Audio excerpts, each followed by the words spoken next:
Om Shanti. Spark audio book का नाम है विश्व नाटक के गुह्य राज, पार्ट 18। एकाग्रता की शक्ति से स्वतः ही सर्व के प्रति स्नेह, कल्याण, सम्मान की वृत्ति रहती ही है, क्योंकि एकाग्रता अर्थात स्वमान की स्थिति, फरिश्ता स्थिति स्वमान है। अव्यक्त वाणी की डेट है 15 अक्टूबर 2003।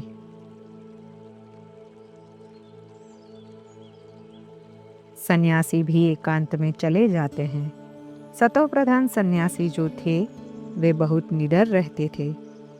सन्यासी जो सतो प्रधान थे वे ब्रह्म की मस्ती में मस्त रहते थे। उनमें बड़ी कशिश होती थी।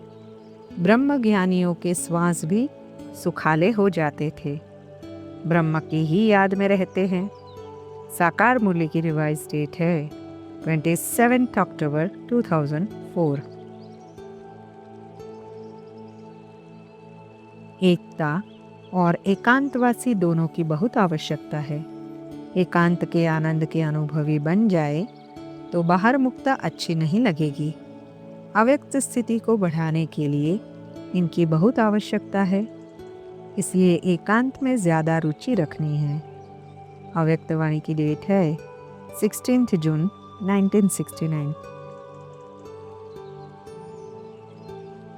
एकता के साथ एकांत प्रिय बनना है। एकता के साथ एकांतवासी कैसे बने, यह भी अपने में भरना है। एकांत प्रिय वह होगा जिसका अनेक तरह से बुद्धि योग टूटा हुआ होगा और एक का प्रिय होगा। एकांत प्रिय होने के कारण एक की याद में रह सकता है। एक के सिवाय दूसरा न कोई। जो ऐसी स्थिति वाला होगा वह एकांत प्रिय हो सकता है। अव्यक्त वाणी की डेट है 25 अक्टूबर 1969। आप तो संकल्प को भी जज कर सकते हो, जैसे जस्टिस जो अपने और दूसरी आत्माओं के भी संकल्प को जज कर सके व परख सके, ऐसे बन गए हो। ऐसा जस्टिस कौन बन सकता है? जिसकी बुद्धि का कांटा एकाग्र हो, बुद्धि निर्विकल्प हो, जिसके बोल और कर्म में लव और लोह हो तथा स्नेह और शक्ति में बैलेंस हो। अव्यक्त वाणी की डेट है 21 जुलाई 1973।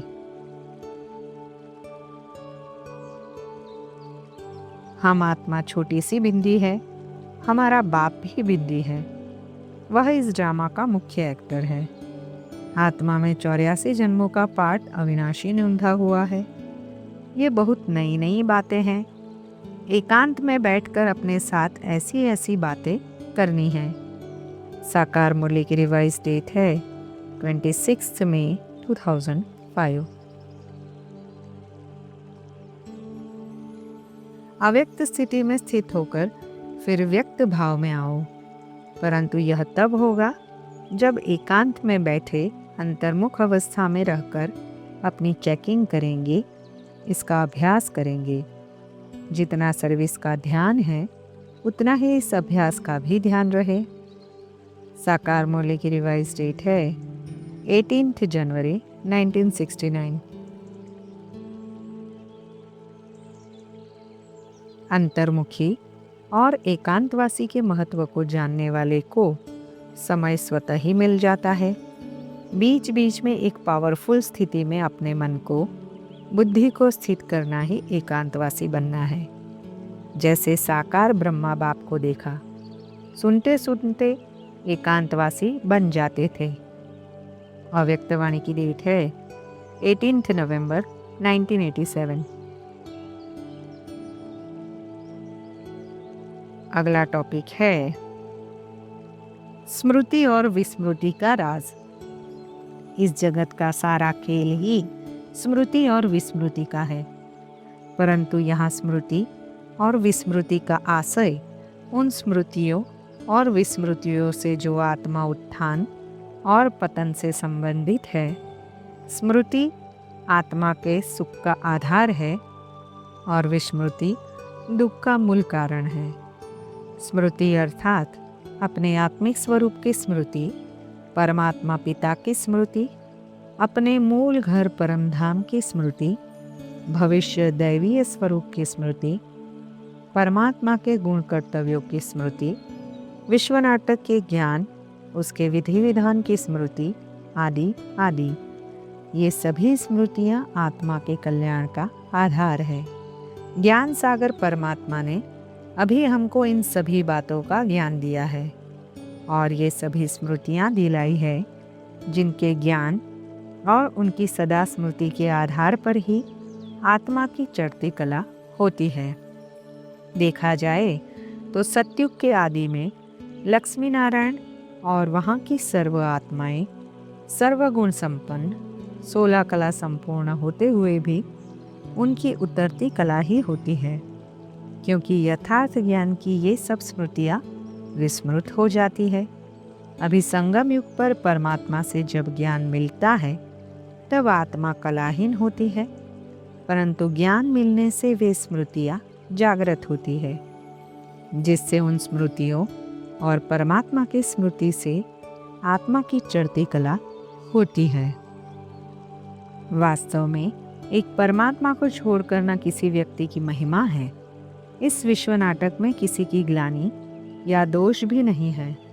कोई भी आत्मा किसके सुख दुख का निमित्त भी ड्रामा और उसके अपने कर्मों अनुसार ही बनता है। कर्म भी ड्रामा अनुसार ही होता है। कोई भी किसके सुख दुख का निमित्त बनता है तो जब तक उसकी स्मृति रहती है तब तक ही उसकी महिमा या ग्लानि करते हैं।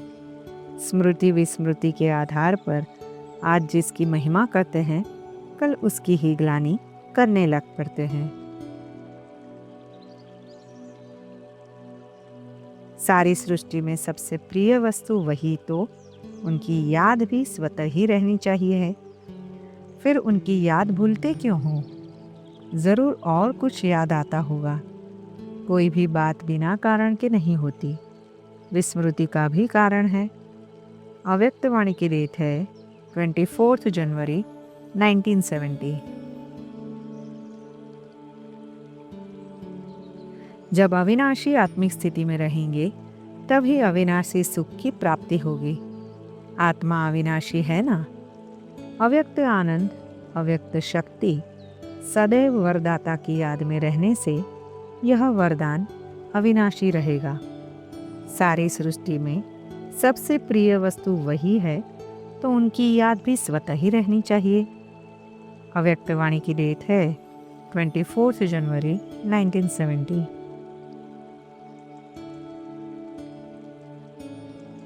हमारा हर कर्म सुखदायी हो, यह है ब्राह्मण कुल की रीति। अगर याद भूल जाते हो तो बुद्धि कहाँ रहती है। एक तरफ से भूलते हैं तो दूसरे तरफ लगेगी ना। अपने को चेक करो कि अव्यक्त स्थिति से नीचे आते हैं तो किस व्यक्त तरफ बुद्धि जाती है। जरूर कुछ रहा है तब बुद्धि वहाँ जाती है।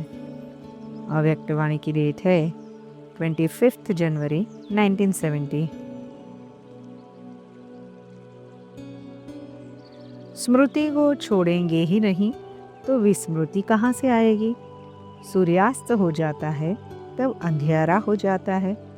सूर्यास्त ही ना हो तो अंधियारा कैसे आए।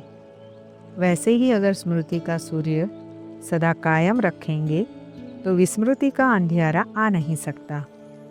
अव्यक्त वाणी की डेट है 20 अक्टूबर 1969। सिर्फ भाग्यशाली बनने से भी मायाजीत नहीं बन सकेंगे। भाग्यशाली के साथ साथ शक्तिशाली भी बनना है। सदाकाल शक्तिशाली स्थिति में स्मृति में स्थित नहीं होते तब हार होती है। जहाँ स्मृति है वहाँ विस्मृति का आना असंभव है। अव्यक्त वाणी की डेट है 21 जून 1972।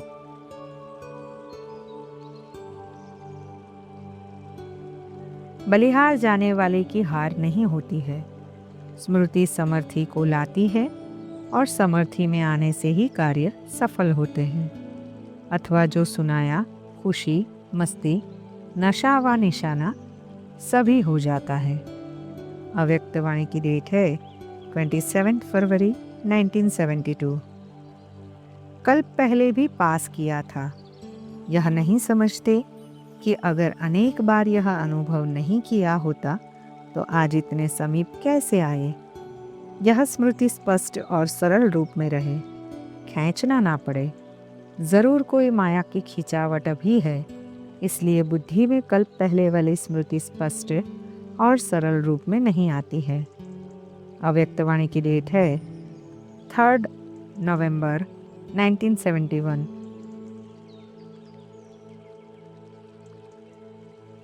त्रिमूर्ति के इस एक ही चित्र की स्मृति में सारे ज्ञान का सार समाया हुआ है। रचयिता और रचना के ज्ञान से यह प्राप्ति होती है। मूंझो नहीं। बाप की याद व बाप के कर्म द्वारा, बाप की याद व बाप के गुणों द्वारा, बाप की याद है तो भी वह याद ही हुई ना। याद के कोर्स को मुश्किल करते करते फोर्स नहीं आता है, कोर्स में ही रह जाते हो। अव्यक्त वाणी की डेट है 4 जुलाई 1971।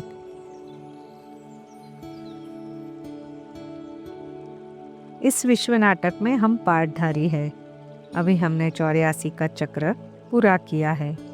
यह तुम बच्चों की स्मृति में आना चाहिए। भारत कितना सॉल्वेंट था, भारत की ही सारी कहानी है। साथ साथ अपनी भी यह सारी स्मृति आई है। सारा दिन यह स्मृति में लाना पड़े। साकार मूल्य की रिवाइज डेट है 24 मई 2005। जो समझते हैं कि हमारे सत्युगी संस्कार ऐसे ही मुझे स्पष्ट स्मृति में आते हैं जैसे इस जीवन के बचपन के संस्कार स्पष्ट स्मृति में आते हैं, वह हाथ उठाओ। यह स्पष्ट स्मृति में आना चाहिए। साकार रूप में स्पष्ट स्मृति में था ना। यह स्मृति तब होगी जब अपने आत्मिक स्वरूप की स्मृति स्पष्ट और सदाकाल रहेगी। अव्यक्त वाणी की डेट है 11 मार्च 1971।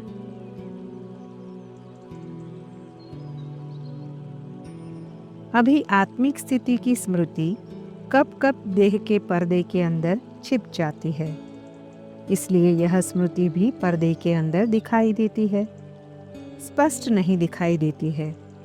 आत्मिक स्मृति स्पष्ट और बहुत समय रहने से अपना भविष्य वर्षा अथवा अपने भविष्य के संस्कार स्वरूप में सामने आएंगे।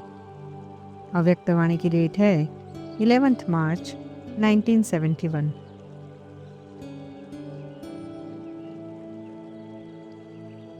जैसे अपना साकार स्वरूप सदा और स्वतः याद रहता है, उसका अभ्यास नहीं करते हो, बल्कि और ही उसको भुलाने का अभ्यास करते हो। ऐसे ही अपना निजी स्वरूप व वरदानी स्वरूप सदा ही स्मृति में रहना चाहिए। अपवित्रता का और विस्मृति का नामो निशान न रहे। इसको कहा जाता है वरदानों का कोर्स करना। क्या ऐसा कोर्स किया है? अव्यक्त वाणी की डेट है 27 दिसंबर 1974।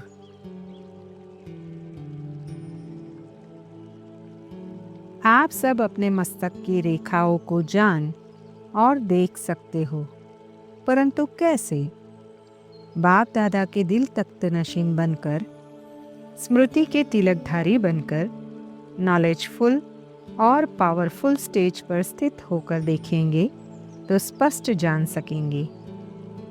अपनी पोजीशन को छोड़कर माया की अपोजिशन की स्थिति में वह स्टेज पर स्थित होकर अपने को व अन्य आत्माओं को जब देखते हो तब स्पष्ट दिखाई नहीं देता है। अव्यक्त वाणी की डेट है 26 जून 1974। समस्या के सीट को संभालने नहीं लग जाओ, लेकिन सीट पर बैठकर समस्या का सामना करना है। अब तो समस्या सीट की याद दिलाती है। इससे सिद्ध होता है कि दुश्मन ही शस्त्र की स्मृति दिलाते हैं, लेकिन स्वतः और सदा स्मृति नहीं रहती। दुश्मन आए ही नहीं, समस्या सामना न कर सके। सूली से कांटा बनना यह भी फाइनल स्टेज नहीं है। अव्यक्तवाणी की डेट है 15 मार्च 1974।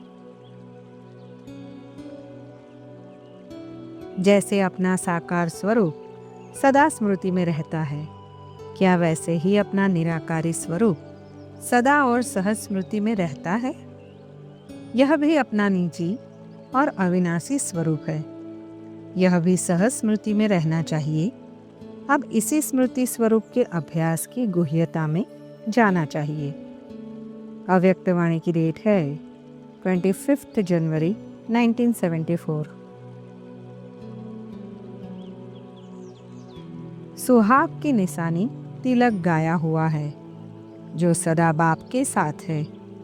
यह सदा विजय का तिलक अपने माथे पर लगा रहे। सदा यह स्मृति रहे कि मैं कल्प कल्प की विजयी हूँ, अभी की नहीं। अव्यक्तवाणी की डेट है 1 अक्टूबर 1975। अगला टॉपिक है स्मृति से समर्थी का राज। स्मृति श्रेष्ठ होती है तो उस अनुसार आत्मा में शक्ति भी अवश्य आ जाती है।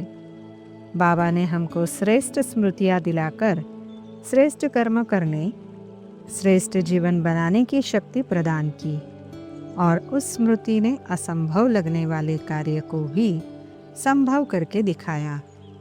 इसका रामायण में भी बड़ा अच्छा उदाहरण है कि जब हनुमान को उनके किए हुए बड़े बड़े कार्यों की स्मृति दिलाते थे तो उनकी शक्ति आ जाती थी। निश्चय बुद्धि की पहली निशानी है विजयी। कहावत भी है, निश्चय बुद्धि विजयंती। विजय मिलेगी कैसे? निश्चय से। तो निरंतर इस निश्चय की स्मृति के मैं मास्टर सर्वशक्तिवान हूँ, यह स्मृति रहती है।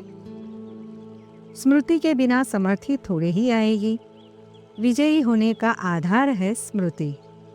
अगर स्मृति कमज़ोर होगी, निरंतर नहीं होगी और स्मृति पावरफुल नहीं होगी तो विजयी कैसे होंगे?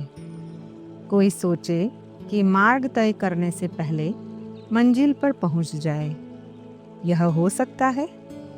मार्ग तो ज़रूर तय करना ही पड़ेगा। तो विजय है मंजिल और मार्ग है निरंतर स्मृति। अव्यक्तवाणी की डेट है 9 फरवरी 1975। अगला टॉपिक है मौन का राज और योग की सफलता में उसके महत्व का राज। योग की सफलता में मौन का विशेष महत्व है। मौन से योग की स्थिति दृढ़ होती है और आत्मा में दिव्य शक्तियों का संचार होता है। इसलिए बाबा यज्ञ की स्थापना से ही समय समय पर मौन भट्टी आदि के प्रोग्राम रखने की प्रेरणा देते आए हैं। प्रश्न: एक सोते हुए व्यक्ति के मौन और जागृत व्यक्ति के मौन में क्या अंतर है और दोनों में कौन सा मौन श्रेष्ठ है? उत्तर है, जागृत व्यक्ति ही पाप पुण्य का निर्णय करके पुण्य कर्म करके अपने भविष्य के लिए पुण्य का खाता संचित कर सकता है। सोता हुआ व्यक्ति अपेक्षाकृत पाप और पुण्य दोनों से मुक्त होता है। यद्यपि सोते हुए व्यक्ति की स्वप्नावस्था का भी उसके स्वप्नानुसार उसके पाप पुण्य का उसके जीवन पर प्रभाव पड़ता है। जागृत व्यक्ति ही मौन धारण कर गहन योग साधना कर सकता है, सोता हुआ नहीं। जागृत अवस्था का प्रभाव उसके सोने की स्थिति पर पड़ता है। इंद्रिय सुखों और अतीन्द्रिय सुख की अनुभूति भी जागृत व्यक्ति ही कर सकता है। भावना और लक्ष्य से भक्ति मार्ग में रखे मौन में भी आत्मा को अतीन्द्रिय सुख अनुभूति होती है। और जब यथार्थ ज्ञान के साथ मौन का अभ्यास हो तो सोने में सुहागा हो ही जाएगा, अर्थात विशेष आत्मिक सुख की अनुभूति होगी। प्रश्न: बाबा कहता योगी और प्रयोगी बनो, तो प्रयोगी का भाव अर्थ क्या है? प्रयोगी अर्थात एक्सपेरिमेंट और यूटिलाइज। अगला टॉपिक है माया, माया की प्रवेशता, माया से युद्ध और मायाजीत बनने का राज। माया किसको कहा जाता है और माया की प्रवेशता आत्मा में कैसे होती है, उसका ज्ञान भी परमात्मा ने दिया है और मायाजीत बनने का रास्ता भी दिखाया है। दुनिया में तो माया धन संपत्ति को समझते हैं, परंतु बाबा ने बताया है कि धन संपत्ति तो सुख भोगने का साधन है, परंतु माया देहाभिमान और देहाभिमान जनित 5 विकारों को कहा जाता है।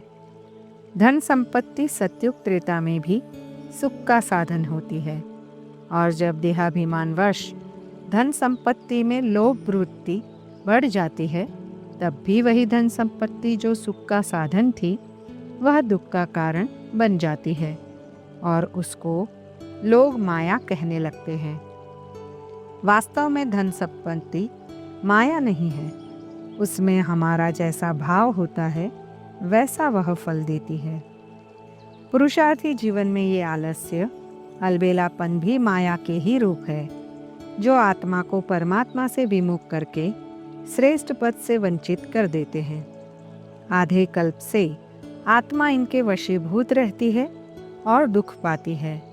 फिर जब संगम युग पर परमात्मा आते हैं, तो जो आत्माएं परमात्मा के बनते हैं, उनका ये माया विरोध करती है, अर्थात ये मायावी संस्कार स्वभाव दैवीय स्वभाव संस्कार धारण करने में बाधक बनते हैं। उनसे आत्मा की युद्ध चलती है। भगवान उवाच: दिलाराम के दिल में आप समाये हुए रहेंगे और आपके दिल में दिलाराम समाया हुआ है, तो किसी भी रूप की माया, चाहे सूक्ष्म, चाहे रॉयल रूप में, चाहे मोटे रूप में आ नहीं सकती। स्वप्न और संकल्प मात्र भी माया का वार नहीं हो सकता। द्वापर से माया की प्रवेशता आत्मा में कैसे होती है और अभी परमात्मा का बनने के बाद माया की आत्मा में कैसे प्रवेशता हो जाती है, यह भी एक गुह्य पहेली है। जिसमें प्रवेश करती है उसको समझ में भी नहीं आता है कि हमारे में माया प्रवेश कर रही है। माया प्रवेश करके जब ईश्वरीय प्राप्तियों अर्थात ईश्वरीय सुख से वंचित होता है, तब महसूस करता है कि माया प्रवेश हो गई, परंतु उस समय इतनी देर हो जाती है कि उससे छूटना असंभव नहीं तो अति कठिन अवश्य होता है। इसे भी एक ड्रामा ही कहेंगे ना चाहते भी माया के वशीभूत हो जाते हैं। जब कोई में माया प्रवेश करती है तो पहला रूप आलस्य का धारण करती है। ज्ञानी तो वत्सों में छठे विकार सुस्ती के रूप से माया शुरू करती है। अव्यक्तवाणी की डेट है 25 जून 1970। याद की अग्नि जली हुई होगी तो माया आ नहीं सकेगी। यह लगन की अग्नि बुझनी नहीं चाहिए। साथ रखने से शक्ति आपे ही आ जाएगी, फिर विजय ही विजय है। अव्यक्तवाणी की डेट है 24 जनवरी 1970। बाप और बच्चे, तीसरा कोई संबंध नहीं। सर्व संबंध एक से जोड़ना है। एक से दूसरा शिव बाबा, इस स्थिति को ही उच्च स्थिति कहा जाता है। ऐसी स्थिति रहने से ही मायाजीत बनेंगे।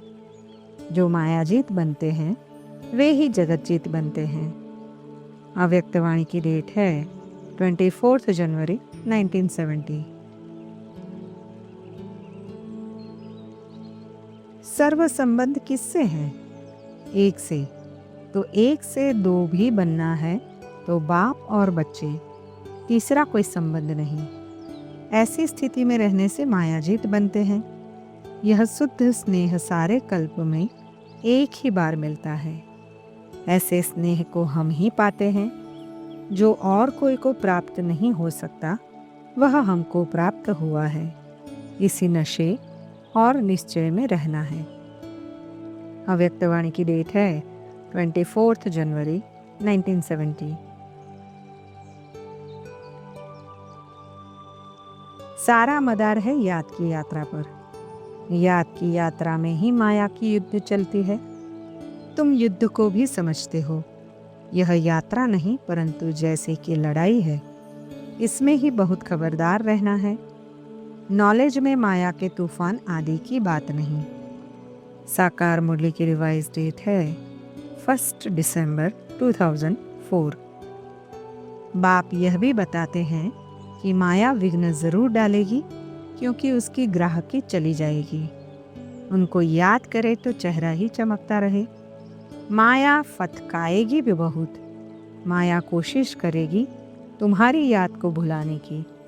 तुम सदैव ऐसे हर्षित रह नहीं सकेंगे। साकार मुरली की रिवाइज डेट है 20 नवंबर 2004।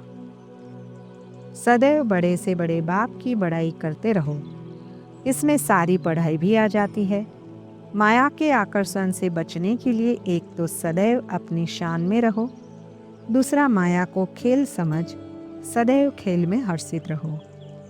सिर्फ 2 बातें याद रहे तो हर कर्म यादगार बन जाए, जैसे साकार में अनुभव किया। अव्यक्तवाणी की डेट है 6 मई 1971।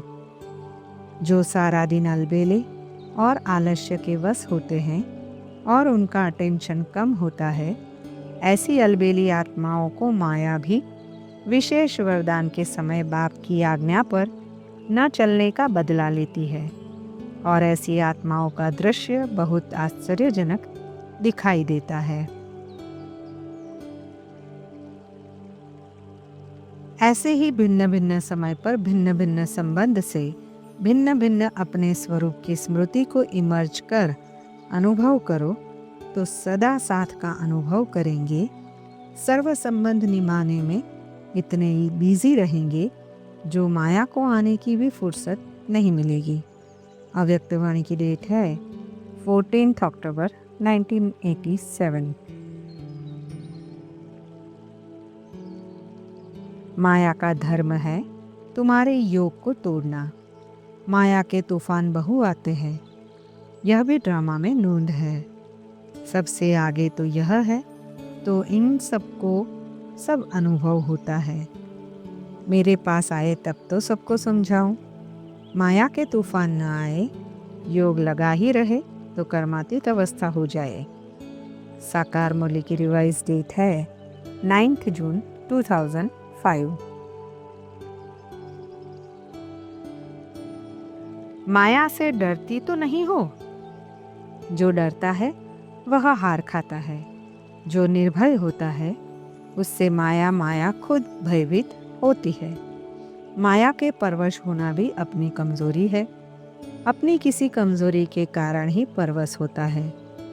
अव्यक्तवाणी की डेट है 24 अक्टूबर 1975। चारों ही सेवाओं, स्वसेवा, विश्व सेवा, यज्ञ सेवा और मनसा सेवा में से हर समय कोई ना कोई सेवा करते रहो तो सहज ही निरंतर सेवाधारी बन जाएंगे। सेवा में बिजी रहने के कारण सहज मायाजीत बन जाएंगे। अव्यक्तवाणी की डेट है 6 नवंबर 1987। अगला टॉपिक है युद्ध और युद्ध के मैदान का राज। बाबा कहते, यह युद्ध का मैदान है। इसमें राम के बच्चों की माया रावण से युद्ध है। जो इस युद्ध में जीतना और जैसे जीतता है उस अनुसार ही वह अभी ईश्वरीय संपत्ति का अधिकारी बनता है और भविष्य राम राज्य में राजाई पाता है। इसमें हर आत्मा राजाई पा सकती है। हर आत्मा अपने लिए राजाई पाने के लिए लड़ रहे हैं। वहाँ सिपाही राजा के लिए लड़ते हैं, परंतु यहाँ हर एक अपने लिए लड़ता है। ये लड़ाई भी गुप्त है। इसके अस्त्र शस्त्र भी गुप्त है। और राजाई भी गुप्त है। हर आत्मा की अपने अंदर के आसुरी और दैवीय संस्कारों के बीच युद्ध चलती है। आधे कल्प तक आसुरी संस्कारों का दैवीय संस्कारों पर राज्य चलता है, परंतु अभी समय है दैवीय संस्कारों का आसुरी संस्कारों पर विजय पाने का। इसको कहा जाता है युद्ध का मैदान। तुम हर एक इंडिपेंडेंट युद्ध के मैदान में सिपाही हो। अब हर एक जितना चाहे उतना पुरुषार्थ करे। राजाई में उच्च पद पाना यह है पुरुषार्थ करना। बाकी बाप सेकंड में जीवन मुक्ति देते हैं। साकार मुरली की रिवाइज डेट है 8 सितंबर 2004।